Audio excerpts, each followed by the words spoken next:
श्री स्वामी समर्थ. कसे आहात सगळे? तर मला आली होती बेंटो केकची ऑर्डर आणि हा चॉकलेट फ्लेवरमध्ये हवा होता कस्टमरला. तर हे माझं डेलीच कस्टमर होतं आणि त्यांचा डेलीचा फ्लेवर पण म्हणजे कायमचा फ्लेवर पण ठरलेलाच आहे. ते नेहमी चॉकलेट फ्लेवरमध्येच केक नेत असतात माझ्याकडून. तर ह्यावेळेससुद्धा त्यांना तोच हवा होता. तर त्यांना बेंटो हवा होता आणि चॉकलेट फ्लेवरमध्ये हवा होता, ट्रफल नको होता. सो मी लगेच तयारीला लागले, बेस वगैरे करून घेतला आणि त्यांनी मला आदल्या दिवशी ऑर्डर दिली होती संध्याकाळी आणि नेक्स्ट डे त्यांना 9:30पर्यंत केक हवा होता. सो मी लगेच तयारीला लागले. बेस वगैरे झाला आणि बेंटो केकचा बेस तर लगेच तयार होतो, त्याला काही जास्त वेळ लागत नाही. सो बेस वगैरे रेडी करून घेतला. तोपर्यंत बेस तर इकडे क्रीम वगैरे ब्राऊन क्रीम वगैरे रेडी करून घेतली आणि सगळं तयार झाल्यानंतर लगेच बेस वगैरे म्हणजे तो बेस असतो तो 2 लेयर्समध्ये कट करून घेतला आणि भरपूर असे चोको चिप्स वगैरे टाकलं. चॉकलेट सॉस वगैरे पण भरपूर टाकला. तुम्हाला दिसतंच आहे की मी किती ॲड केलेलं आहे. आणि काल मला व्लॉग टाकायला टाईम नाही भेटला कारण मी बाहेर गेले होते. टाकायचा होता मला बट मी रेकॉर्ड नव्हता करून ठेवला. सो नाही जमलं मला, त्यासाठी खरंच सॉरी. मला माहिती आहे तुम्ही माझी व्लॉगचीसुद्धा वाट बघत असाल कालसाठी, बट काल खरंच पॉसिबल नाही झालं मला बाहेर गेले होते मी आणि यायला लेट झाला मला. सो मी आज अपलोड करते व्लॉग. आणि हा बेंटो केक आहे, खूप क्यूटवाला आहे. तुम्ही लास्टला त्याचा फायनल लुक बघाच, तुम्हालाही तो नक्कीच आवडेल. आणि जर तुम्हाला आवडलं तर चॅनलला सबस्क्राईब करायला विसरू नका. बेल आयकॉनवर सुद्धा नक्कीच क्लिक करा. तर आता हे तर झालं आहे. ह्याला थोडा वेळ मी क्रमकोट वगैरे करून ठेवन आणि क्रमकोट झाल्यानंतर ह्याच्यावरती आपल्याला व्हाईट क्रीमने फिनिशिंग करून थोडंसं काही लिहायचं होतं. सो ते सुद्धा मी लिहिलेलं दाखवलं आहे तुम्हाला. सो प्लीज व्हिडिओ लास्टपर्यंत बघा. आणि ह्याच्यामध्ये मी माझा फेस नाही घेतला आहे कारण मला म्हणजे कंटाळासुद्धा आला होता म्हणजे रेकॉर्ड वगैरे करायचा. बट व्लॉग शूट करणंसुद्धा तेवढंच इम्पॉर्टंट आहे आणि तुम्हालासुद्धा काहीतरी शिकायला मिळेल, त्यासाठी मी हा व्लॉग शूट केला आहे. तर मी पूर्ण हा केक तुम्हाला टॉप व्ह्यूने दाखवला आहे आणि कॅमेरावर थोडंफार काय झालं की असा कलर पण चेंज होतो. तर सगळी फिनिशिंग वगैरे झाली आहे. व्हाईट क्रीमनेसुद्धा फिनिशिंग वगैरे करून घेतली आहे. आता ह्याला मी थोडंसं मेसी करून घेणार आहे. तर पुढे बघाच तुम्ही की मी ह्याला कसं मेसी करून घेते आहे. तर फिनिशिंग तर होत आली आहे, पण बेंटो केक म्हणले की थोडंसं फिनिशिंगला असा वेळ जातोच, त्यामुळे त्याची कॉस्टिंगसुद्धा जास्त असते. बट माझी कॉस्टिंग थोडी कमीच आहे, सो मी हळूहळू वाढवणार आहे. तर मी हा केक 250ला सेल केला आहे. तुम्ही कितीला सेल करता बेंटो केक प्लीज मला कमेंट करून सांगा. आणि केकसुद्धा आवडला असेल तर त्यालासुद्धा कमेंट करून सांगा.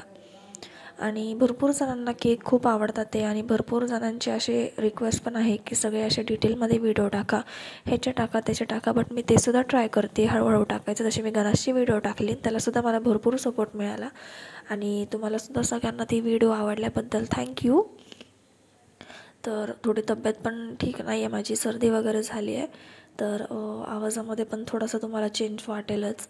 आणि मागे तुम्हाला दिसतच असेल की केकचं थोडंसं मटेरियल आणलं आहे मी न्यू, कारण माझं पावडर वगैरे प्रीमिक्स वगैरे जे असतं ते संपत आलं होतं. सो मी आधीच आणून ठेवलं आणि भरपूर पाऊस वगैरे असेल तर मी आधीच आणून ठेवते कारण लांबून आणावं लागतं ना, तर पॉसिबल होत नाही तेवढं. तर फिनिशिंग वगैरे झाली आणि आता मी ह्याला मेसी करून घेते कारण मेसी असेल बेंटो केक तरच तो क्यूट दिसून येतो आणि केकला लुकही छान येतो. तर हा मेसी झाला आहे आणि नंतर थोडंसं क्लीन वगैरे करून घेतलं मी त्याला आणि मग बटर पेपरवर ठेवून बेंटो बॉक्समध्ये ठेवून दिलं. तर ते सगळं झाल्यानंतर ह्याच्यावरती 2 ह्याने नाव लिहायचं होतं मला. पहिलं तर व्हाईट क्रीमने लिहायचं होतं आणि त्याच्यावरती ब्लॅकने फिनिशिंग येणार होती.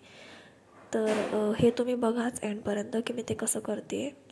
पहिले तर पायपिंग बॅगने हातामध्ये सेट करून घेतली आणि सेट करून झाल्यानंतर हळूहळू लिहायला सुरुवात केली. तर तो जो रिटर्न पार्ट आहे तोसुद्धा मी तुम्हाला स्लोमध्येच दाखवते आहे आणि प्लीज म्हणजे एंडपर्यंत बघा की मी कसं लिहिते आहे. पायपिंग बॅगला किती छोटंसं होल केलं आहे, काय केलं आहे, एंडपर्यंत व्हिडिओ बघा म्हणजे तुम्हालाही कळेल. तर ह्याच्यामध्ये मला लिहायचं होतं हॅपी बर्थडे लव, असं लिहायचं होतं. सो ते छोटंच लिहायचं होतं. सो थोडासा वेळ जातो ते लिहायला, म्हणजे ज्यांचा हात बसला आहे ते फास्टमध्ये असं लिहितं. पण मला असे लिहायची ऑर्डर जास्त येत नाही, जास्त करून फ्लावरचे डिझाईन्स वगैरे असं कायच असतं. तर हे सगळं झाल्यानंतर ह्याच्यावरती मी ब्लॅक क्रीमनेसुद्धा लिहून घेतलं, तीसुद्धा मी रेडी करून ठेवली होती आणि त्यालासुद्धा तेवढाच छोटासा होल केला होता ज्याच्यातून रायटिंगसुद्धा छान येते आणि फ्लुएंटवाली येते एकदम.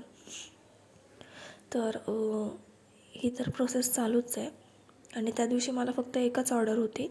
सो मी त्याचंच फक्त शूट केले आणि तो पण हाच केक होता बेंटो केक.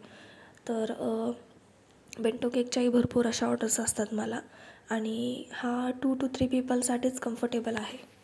खायला पण खूप क्यूट आहे आणि सगळ्यांना आवडतो सुद्धा. तर तुम्हाला पण आवडतो का बेंटो केक? प्लीज मला कमेंट करून सांगा आणि ह्याची प्राईस नक्कीच सांगा, म्हणजे मी पण माझे रेट्स तसे ठेवेल. तर हे सगळं तर आता आपलं लिहून झालं आहे. आता हे होतं लास्टचं लेटर. तर ह्याच्यावरती आता आपल्याला लिहायचं होतं ब्लॅकने, आणि आता मी ह्याच्यावरती हार्ट्स काढून घेते आहे. आणि या हार्ट्सलासुद्धा मला डबल कोटिंग करायची होती, म्हणजे हार्ट्सवरती सुद्धा मला ब्लॅकने डिझाईन काढायची होती. तर हे हार्ट्स वगैरे तर झालेत माझे काढून आता, म्हणजे पूर्ण सगळीकडे थोडे थोडे काढून घेतले, जास्त पण भरून नाही काढायचे. मग ते खूप जास्त ओव्हर दिसून येतं आणि आपल्याला ओव्हर नाही दिसून द्यायचं, केक क्यूट दिसायचं आहे. तर हे तर सगळं झालं आहे आणि मग ह्याच्यावरती ब्लॅकने फिनिशिंग करून घ्यायची. ब्लॅकने फिनिशिंग करून झाल्यावर कस्टमर 1 ते 1.5 तासानंतर केक घ्यायला आला आणि तोपर्यंत केक एकदम मस्त सेट झाला होता. आणि टेस्ट आवडायचा तर प्रश्नच नाही, त्यांना टेस्ट खूप आवडते आपल्या केकची. आणि असेच भरपूर जे डेली कस्टमर आहेत ते माझ्याकडेच ऑर्डर देतात, ते कुठेही जात नाही आणि त्यांना खरंच आपले केक खूप आवडतात. तुम्हालाही आवडतात का? प्लीज कमेंट करून सांगा. आणि अजूनही चॅनलला सबस्क्राईब नसेल केलं तर प्लीज प्लीज चॅनलला सबस्क्राईब करायला विसरू नका आणि बेल आयकॉनवरसुद्धा क्लिक करायला विसरू नका, म्हणजे तुम्हाला डेली अपडेट्स कळत राहतील. तर व्हाईटने त्या करून झाले. आता आपण ह्याला ब्लॅकने करतो आहे आणि ब्लॅकने स्टार्टच केलं आहे मी. तर तुम्हाला लगेच दिसत असेल की असं 3D लुक येतो आहे केकला. 3D आणि खूप छान असा लुक येतो आणि अजूनही केक खूप क्यूट दिसायला लागतो. तर ह्याचा फायनल लुक तुम्हाला एंडला दिसेलच आणि तो लुक बघूनच तुम्ही मला सांगा की हा केक कसं झालं आहे आणि तुम्हाला सगळ्यांना आवडला आहे का? आवडला असेल तर असंच सपोर्ट करत राहा, असंच मोटिवेट करत राहा मला. काही चुकत असेल तर ते सुद्धा मला कमेंट करून सांगा. आणि फक्त मला कळेल असं लँग्वेजमध्ये सांगा की की तुझं हे होतं आहे, हे तसं होतं आहे, तू हे रेट्स ठेव, तू ते रेट्स ठेव, किंवा तू असं करत जा, तू हे यूज करत जा, असं मला तुम्ही सजेस्ट करत जा. म्हणजे मी सुद्धा थोडंसं चेंज करत जाईल माझ्या बेकिंगमध्ये वगैरे. तर हे झालं आहे. आता आपण लव लिहून घेऊया आणि लव झालं की मग हार्ट्सला फिनिशिंग करून घेऊया. तर हा पूर्ण पार्ट मी तुम्हाला स्लोमध्ये दाखवला आहे आणि हे सगळं झाल्यानंतर ह्याच्या एंडला आहे केकचा फायनल लुक. तर केकचं फायनल लुक बघायला विसरू नका. त्याच्यासाठी प्लीज पूर्ण ब्लॉग बघा आणि भरपूर शेअर करा, सबस्क्राईब करा, लाईक करा, कमेंट करा, शेअर करा, खूप सारा प्रेम द्या आणि असेच खूप सारे छान छान व्हिडिओज तुमच्यासोबत पण शेअर होत राहतील जर तुम्ही असंच सपोर्ट करत राहाल तर. आणि सगळ्या डिटेलवाले जे व्हिडिओज आहेत ते सुद्धा तुमच्यासोबत शेअर होत राहतील. आणि तुम्हाला माझे व्हिडिओज आवडतात का ते सुद्धा मला नक्कीच कमेंट करून सांगा. आणि तुम्ही आत्ताच बघताय की केकला किती छान आणि क्यूटवाला लुक येतो आहे आणि एंडला तर आहे केकचा फायनल लुक, जो तुम्हाला मी पूर्ण जवळून लांबपर्यंत दाखवला आहे. तर ही पूर्ण डिझाईन आपली रेडी झाली आहे आणि आता आहे हा केकचा फायनल लुक. तर कसा वाटला तुम्हाला नक्कीच सांगा आणि चॅनलला सबस्क्राईब करायला विसरू नका. असंच सपोर्ट करत राहा. थँक्यू. बाय.